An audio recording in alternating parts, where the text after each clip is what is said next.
Dia faly mirabantsika rehetra indray ry havana, tratra zao fotoana izao, izay fotoana ianarantsika ny tenin'Andriamanitra mba hitomboantsika amin'ny fahalalana tsara an'i Kristy.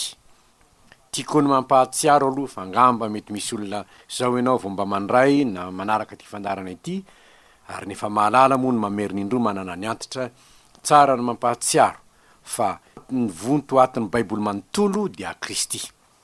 Ary ny ataotsika amin'ity fandarana ity dia ny hoe mitombo amin'ny fahalalana an'i Kristy. Efa nandinika ny an'i Kristy tany amin'ny boky ny lalàna sika, dia mandinika an'i Kristy indray kosa ao amin'ny salamo, satria hoporofontsika amin'izany fa ny vonto atin'ny Baiboly manontolo dia Kristy, manambara ny Kristy avokoa ny Baiboly manontolo, ary dia ho hitantsika amin'izay salamo dinitsika anio izany. Nefa alohan'ny andiniantsika izany dia mbola ara-mivavaka ilosika. Andriamanitro, fifaliana ho anay ny afaka andinika ny teninao ny ray amin'izao fotoana izao, mba hitombonay amin'ny fahalalana tsara ny Kristy, sy izay antony na ny aretany ny zavatra maro teto amin'izao tontolo izao. Misaotra anao zay Tompo, fa eo am-pelantananay ny teninao, mampianatra anay ny amin'izany. Ary dia mangataka aminao zahay, aoka mihitsy ny fanana masina no sady ampiteny ny mpanomponao zay anazava izany, no ampitoetra koa ny teny eo ampon'izay miaino, mba ho voninahitra sy anaranao, ry Andriamanitra fitiavanao, ny vokatry ny fahalalanay sy ny fampiaranay izany fahalalana izany eo amin'ny fiainanay isan'andro isan'andro. Amin'ny anaranao Jesosy Kristy Tomponay, nanaovanay izany vavaka izany. Amen. Ny salamo faharoa amby roapolo indray, no salamo zay hovakintsika anio, ary ao anatin'ireo salamo zay mitory an'i Kristy ity salamo faharoa amby roapolo ity, ary hitantsika ao anatin'izay voasoratra moa fa Davida no nanoratra azy, ary Davida dia raha ny salamo jerena dia iray amin'ireo nomen'ny Tompo haingam-panahy hilaza zavatra zay hifanaraka indrindra amin'ny fiainan'i Jesosy aty aoriana i Davida. Ka dia hovakintsika ny salamo faharoa amby roapolo, manontolo no hovakintsika. Andininy voalohany ka hatramin'ny andininy faharaika amby telopolo. Hovakintsika amin'ny anaran'ny Tompo izany. Andriamanitro, Andriamanitro, nahoana no dia mahafoy ahy ianao? Lavitra ny famonjenahy ny tenin'ny fitarainako. Andriamanitro, miantso aho noho ny andro, nefa tsy mamaly ianao, ary noho ny alina nefa tsy mahita fiononana aho. Kanefa masina ianao, ry mipetraka eo ambonin'ny fideran'ny Israely. Ianao no nitokin'ny razanay, natoky izy, ka namonjy azy ianao. Ianao no nitarainany, ka afaka izy. Ianao no nitokiny, ka tsy menatra izy. Ary izaho, dia olotra fa tsy olona, fandatsan'ny olona sy fanevatevam-bahoaka. Zay rehetra mahita dia manaraby ahy, manondro molotra izy, sady miifikifidoka manao hoe, ankino am' Jehova dia aoka izy hamonjy azy. Eny, aoka izy hanafaka azy, raha makasitraka azy izy. Fa ianao no nampivoaka ahy avy tao akibo, nampandry hafa izay ianao, foniambola nampinohy ny reniko. Nankinina taminao hatrany am-boka aho, hatrany akibon-dreniko dia Andriamanitro ianao. Aza manalavitra ahy ianao, fa akaiky ny fahoriana sady tsy misy mpamonjy. Mitangorona amiko ireo ombilabe, ny mahery ny basana manemitra ahy, misanasana vava amiko izy. Eny, liona mamiravira sy mieriny izy, efa rano ahidina aho, ka mivaha ny taolako rehetra. Tahaka ny savoka ny foko, miempa ato anatiko izy. Maina tahaka ny tavim-bilany ny heriko, ary ny lelako miraikitra amin'ny lanilaniko. Ao amin'ny vovoko ny fahafatesana no ametrahana ho ahy, fa mitangorona amiko ny amboa. Ny fiangonan'ny ratsy fanahy manemitra ahy, manindrona ny tongotra mantanako izy. Mahisa ny taolako rehetra aho, ireo dia mibanjina sady mangarika ahy. Mizara ny fitafiko azy izy, ary ny akanjoko ilokany. Fa ianao Jehova, aza manalavitra ahy. rieriko faingana montsy ahy vonjeo amin'ny sabatra ny fanahiko de niany malalako amin'ny herin'ny amboho vonjeo amin'ny vavany liona aho ary valio aho ho afaka amin'ny tandroko ny ombomanga hitory ny anaranao amin'ny rahalahiko aho eo amin'ny fiangonana no hiderako anao ianareo zay matahotra an' Jehova midera azy ry taranaky Jakoba rehetra manomeza voninahitra azy ary matahora azy ry zanak'Israely rehetra fa tsy manao tsinitsinina na marikoriko ny fahorian'ny ora izy ary tsy mba manafina ny tavany aminy ary raha mitaraina aminy ireny dia mihaino izy avy aminao no azoko manao fiderana eo amin'ny fiangonan-dehibe ny voadiko dia efaiko eo anatrehan'izay matahotra an' Jehova inana ny mpandefitra ka ho voky hideran' Jehova zay mitady azy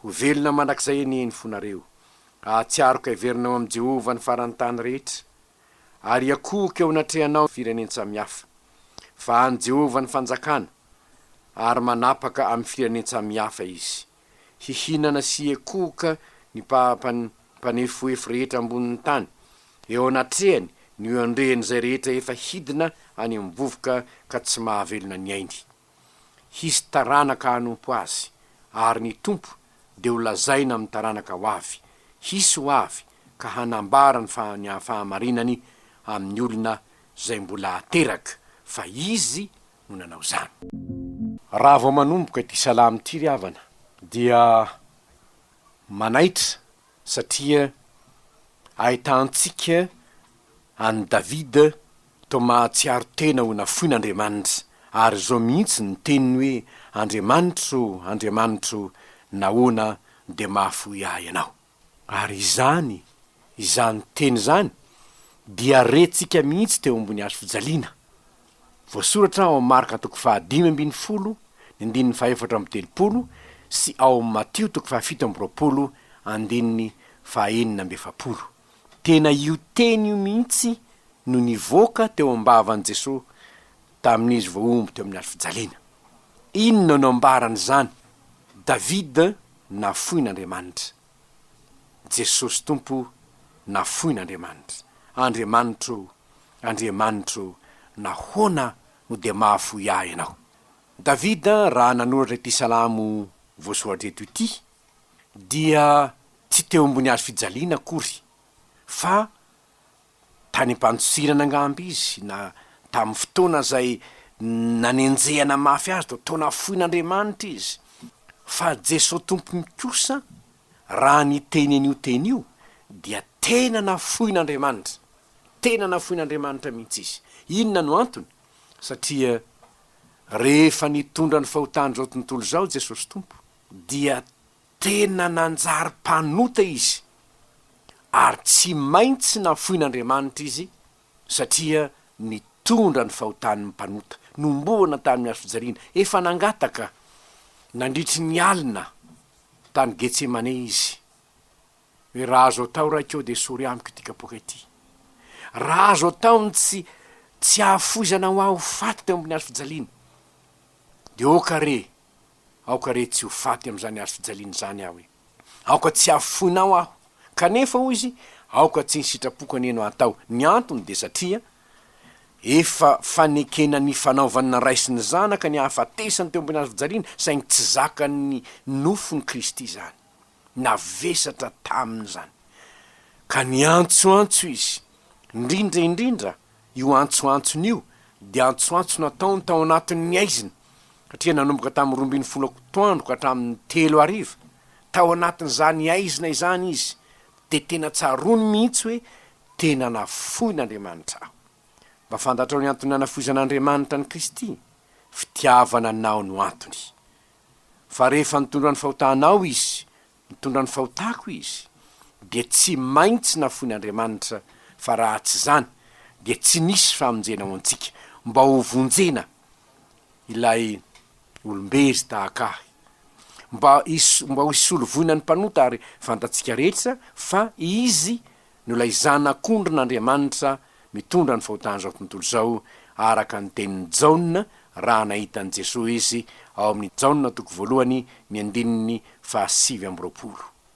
Fa tsy zay ihany no mahasalamy milazany Kristy an'ity salamy ity, fa ny andininy fahafito ka hatramin'ny andininy fahavalo dia ahitantsika ny fandatsana nataon'ny olona azy. Zao ny voalaza hoe ary izaho de olitra fa tsy olona, fandatsan'ny olona sy fanevatevam-bahoaka, izay rehetra mahita ahy de manaraby ahy, manondro molotra izy sady miifikifitoka manao hoe ankiny am' Jehova de aoka izy hamonjy azy. Eny, aoka izy hanafaka azy raha mankasitraka azy izy. Ny hitatsika amin'izany dia nandatsa an' Jesosy ny olona. Nifikifidozy zany angeny voasoratra raha mamaky ny any amin'ny Matio toko fahafito ambyroapolo isika dia ahita mihitsy izany zavatra zany nitranga teo amin'ny fiainan'i Jesosy Tompo. Ary tsarovy ry havana fa nanoratany Davida ny salama, Davida de tokony ho tany amin'ny 57 taona talohan'i Jesosy. De eritreretogna zany anaporofona amintsika ny mahatenin'Andriamanitra tokoa ny Baiboly, na de misy hoe efa ho 10 taona aza ny elanelan'ny fotoana mahatanteraka azy Andriamanitra, satria ny zavatra rehetra de fantatry ilay rainy mandrakizay. Ka raha mijery sika ao amin'ny Matio toko fahafito ambyroapolo ohatra, ka de ahita fa misy olona tokoa zay nandatsa an' Jesosy Tompo, nandatsa azy izy, ka nilaza hoe vakitsika ngeny andininy fahasivy amby telopolo hoe ary zay mandalo de ny teny ratsy azy sady ny ifikifido. Zany mihitsy no hitatsika amin'ny andininy fahaenina, fandatsan'ny olona sy fanevatevam-bahoaka aozy, zay rehetra mahita de manaraby ary manondro molotra izy sady miifikifido. Ankino am' Jehova de aoka izy hamonjy azy. Eny, aoka izy hanafaka azy raha makisitraka azy izy. De zao voalaza ao amin'ny Matio toko fahafito ambyroapolo andininy fahasivy amby telopolo, ary zay nandalo de ny teny ratsy azy sady ny ifikifido karana hoe lay mandrava ny tempoly sy manangana azy amin'ny atelona vonjeo ny tenanao, raha zanak'Andriamanitra ianao midina hiala amin'ny azo fijaliana. Ary de nanesy toy izany toa ny lohan'ny mpisorona mba mampanora-dalàna sy ny olona ka nanao hoe ny sasany no vonjeny fa ny tenany tsy hainy vonjena. Mpanjakan'Israely izy, aoka hiala amin'ny azo fijaliana izy ankehitriny, de inona azy zay natokan'Andriamanitra izy, aoka izy hamonjy ny azy ankehitriny raha ankasitrahany izy, satria ho izy zanak'Andriamanitra. Nandatsa an' Jesosy avokoa ny olona rehetra, na ny lehibe na ny kely, zay mpandalo, ny ifikifido. Fa de inona loatra reny nataony Jesosy io ry havana, fa de inona loatra ny nataony de ny ifikifido tamin'ny olona, de nandatsa azy ny olona, nandatsa azy ny vahoaka, lehibe ny jiosy, ny fariseo ny mpanora-dalàna zany nandatsa azy. Fa de naninona loatra lay Jesosy, satria nitondra ny ozina izy, nitondra ny ozina zay tokony ilatsaka amin'ny mpanota izy, ary de tena nolatsain'ny olona izy. Lay olo marina, lay nanasitrana ny marary, lay nampandeny mandringa, lay nampiteny ny mona, lay nampahiratra ny jamba, nanjary latsain'ny olona. Ratsy ane zany fony olombelona zany, ratsy ane zany fony olombelona zany. Barabasy alefa ho anay ho izy de nombohany tamin'ny hazo fijaliana Jesosy. Ary rehefa nombohana tamin'ny hazo fijaliana de mbola nolansainy indray. Ary raha mijery andininy faharoambin'ny folo ka hatramin'ny faefatra ambin'ny folo ianao de mbola izany ihany. Mitangoronamitra ireo mbola be, ny mahery ny basana manemitra ahy, misanasana vava amiko izy, eny ny liona mamiravira sy mierona izy. Efa rano ahidina aho ka mivahany talako rehetra, tahaka ny savoka ny foko miempa atao anatiko. Nahoana? Satria nolatsain'ny olona izy, nolatsain'ny vahoaka izy, nolatsain'ny mpanora-dalàna sy ny fariseo izy. Ry havana, am'izao fotoan'izao de mbola misy olona miifikifido am' Jesosy, mbola misy olona mandatsa an' Jesosy. Izy eneny te hiaritra an'izany foana fa nga nisy nandidy azy, ary misy aza tsy mino fa maty teo amin'ny hazo fijaliana zany zanak'Andriamanitra izany. Fandatsana an' Jesosy ane zany, hiaretan' Jesosy anefa zany latsa izany, ny aretany zany, ny latsa tokony hiatra tamiko ny aretany, ny tondromolotra tokony hiatra tamiko ny aretany, ny fanaovana tsinotsinona sy ny fandatsana tokony niatra tamiko ny aretany. Ary zany iny mahatonga aho ty azy. Inona moa no antony de nijaliny teo? Tsy misy antony anie. Tsy manova mihitsy ny maha-Andriamanitra azy. Izany satria ny fiandrianany de mandrakizay. Fa niaritra izany no ny amiko izy. Niaritra izany no ny aminao izy. Fa raha tsy niaritra n'izany ny tompo de tsy nisy famonjena ho antsika, satria raha tsy nomboana teo amin'ny hazo fijaliana Jesosy tompo. Raha tsy nolatsaina teo izy nitondra ny latsa tokony hiatra tamintsika, de tsy ho afaka tamin'ny latsa sy nitondro molotra sy ny fahoriana isika, fa satria efa nentin'ny tompo avokoa izany rehetra zany, de tsy mendrika hitondro zany intsony ianao, ary tsy tokony hitondro zany intsony ianao, satria ny fitsaran'Andriamanitra rehetra noho ny fahotan'ny olombelona de fa nilatsaka teo am' Jesosy avokoa. Fa ankehitriny de mbola ho isan'izay mandatsa azy ve ianao? Rehefa fantatrao fa noho ianao no antony nandatsana azy, de mbola ho isan'izay andatsa an' Jesosy ve? De mbola ho isan'izay androra an' Jesosy tompo ihany ve? De mbola ho isan'izay aniratsira azy ihany ve na hanondro molotra azy, fa tsy anaiky hibebaka amin'ny fahotana? Ny anjarany tsirairay ary de ny mandiny tena hoe izaho ve Jesosy io, de mbola handatsanao ihany, mbola handatsanao eny mason'ny olona amin'ny fiainako, anao tsinitsinina anao. Tsia tompo, tsy ho izantsony aho, tsy ho izantsony aho, fa ho olom-baovao aho manomboka hatramin'izao. Rehefa fantatrao fa lay Kristy de nolatsaina no ianao, nalambaraka no ianao, de anatona ianao ka hibebaka hoe efa nitondra ny fahambaraka ianao no ny amiko Jesosy tompo. Mifona aminao aho mamindrafo amiko, mba tsy handatsana hanala baraka anao intsony ny fiainako.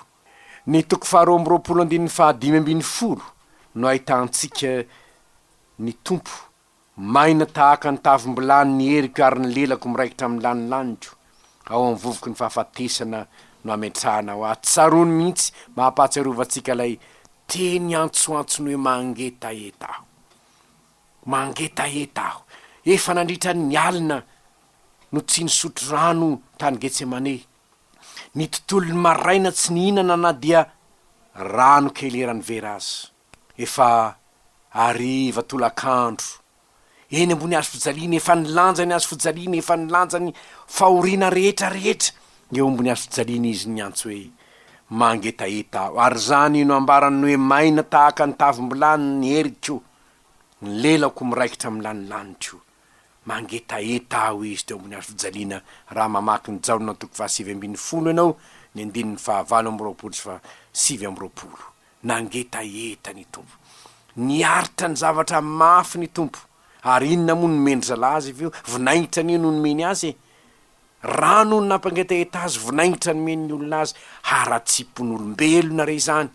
Ary ny fombra tsy noavaozy ny tompo de mbola te hanome vinaingitra an' Jesosy ihany. Tsy vitan'izay andatsa fa vinaingitra nomena azy koa.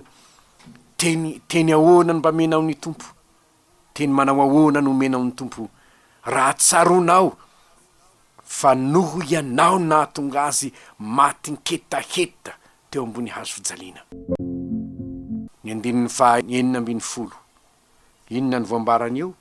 Mitangorona amiko ny amboho, ny fiangonany ratsy fanahy manemitra ahy, manindrona ny tongotro amatanako izy, moa tsy ny fatsina tongotra amatanana teo ambony hazo fijaliana ve ny tompo? Hoy ny Jaona toko 7:20 sy ny toko 20. Raha tsy nino Tomasy, raha tsy hitako eo amin'ny tanany ny olatra namatsiana azy, eo amin'ny tongony ny olatra ny namatsiana azy, tsy hino aho. Tena nofantsihana teo amin'ny hazo fijaliana ny tompo, mba hiantony eo amin'ny hazo fijaliana ho voaozina noho ny amiko, noho ny amintsika rehetra. Ary izany ry havana de mahatonga antsika ilaza ty salamo ity hoe salamo mitory an'i Kristy. Ny aretan'i Jesosy avokoa nefa zany rehetrarehetra zany, nozakainy zany rehetrarehetra zany. Ary zany mahatonga ny Paoly raha hitoriny am' Jesosy izy de hoy izy hoe fa ninitsy nahafantatra zavatra hafa teo aminareo aho, afa-tsy Jesosy Kristy indrindra fa izy voahombo tamin'ny hazo fijaliana. Fa nofatsihina teo ny tanan'ny tompo, nofatsihina teo ny tongony, nahantona tamin'ny azo fijaliana izy mba hitondra ny ozina zay tokony ho nentontsika. Ry havana, izany ary no nozakain'ny tompo. Tsy vitan'izany ihany, fa ny 17 sy 18 dia milaza zavatra hafa ihany koa, dia ny hoe ireo dia mibanjina sady mangarika ahy, mizara ny fitafiako ho azy izy ary ny akanjoko ilokany. Izany ny voalazany Mateo 7:24 koa, sy ny Jaona 7:3 sy 4. Ny akanjon'ny tompony ilokany dia mijery fotsiny lay miomby amin'ny hazo fijaliana izy. Ry havana, amin'izao fotoana izao dia betsaka ny mandre ny tenin'ny tompony efa mijery fotsiny, fa ianao manahoana ny fandraisanao izany tenin'ny tompo toriana aminao zany? Jerena fotsiny ve? Tsia ry havana, ireto vahoaka ireto dia vahoaka tena tsapanao mihitsy ny amafiny ny fony. Ireo ny nahita maso nanaraka vo tsy ampiherinandro akory ny antsoantso hoe hosana ho ny zanaky Davida, ary zany no ahitantsika raha ny azo fijaliana ny jerena, eo no ahitantsika fa ratsy ny fon'olombelona, tena ratsy ny fon'olombelona. Sahy mandatsa olo marina, sahy manakora ny olona tsy manatsiny, sahy manombo amin'ny azo fijaliana ny olona nanao soa nandritry ny andro mpiainana eo. Maloto sy ratsy ny fon'olombelona, ary isan'izany ny foko, isan'izany ny fonao. Ary izany nataon'Andriamanitra ilaza tamin'ny Israely fa izay hoe omeko fo vaovao ianareo ary fanahy vaovao no ataoko anatinareo. Izany nataon'ny tompana hoe anakatoloriany fonao. Fa raha tsy izany dia tsy afaka hanana fo vaovao ianao, ary ny olona manana fo vaovao ny olona atao hoe madio am-po, ary ny madio am-po no ahitan'Andriamanitra. Noho izany, raha tianao ny andovany fiainana mandrakizay, ratsy tahaka ny fon'ny reto jiosy reto ny fonao, fa manaiky hanavao zany ny tompo. Ary zany no nahatonga ny hiran'ny mpanoratra hoe aoka ny foko sy ny fonao iara-mitepo tena iray. Fa raha tsy miara-mitepo amin'ny fon'ny Kristy ny fontsika, de fo vato, fo maloto. Fa rehefa tonga fo nofo, mangoraka, miova fo, tonga olom-baovao feny ny fanahy masina, rehefa izany kosa ny fonao, de ho tanteraka aminao tokoa ny hoe sambatra ny madio am-po, fa izy no ahitan'Andriamanitra. Mila diovina ny fontsika, ary tsy misy afaka manadio azy afa-tsy ny rahan'i Kristy hanafaka antsika tamin'ny fahotana sy ny fanahy masin'i Kristy zay anadio ny fontsika. Ary ny zavatra fahatelo farany de zao, lalina loatra ny fitiavan'i Kristy anao. Tena lalina ny fitiavan'i Kristy antsika. Mba hevero nge tompoko, mpanjaka ny mpanjaka sy tompon'ny tompo, andriana ny an-danitra ny Kristy e. De inona moa ny soa azony midina teto tany? Inona ny soa azony? Tsy manova velively ny rainy mandrakizay azy ene ny nidinany teto tany, fa tsisy antony nahatongavany tety afa-tsy zao hitady sy hamonjy ny very. Ary zany ianao zany.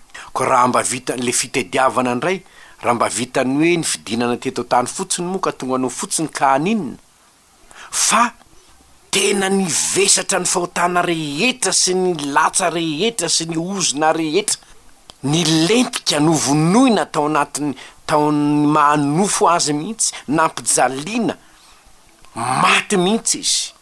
Inona no anton'izany? Fitiavana antsika ny anton'izany.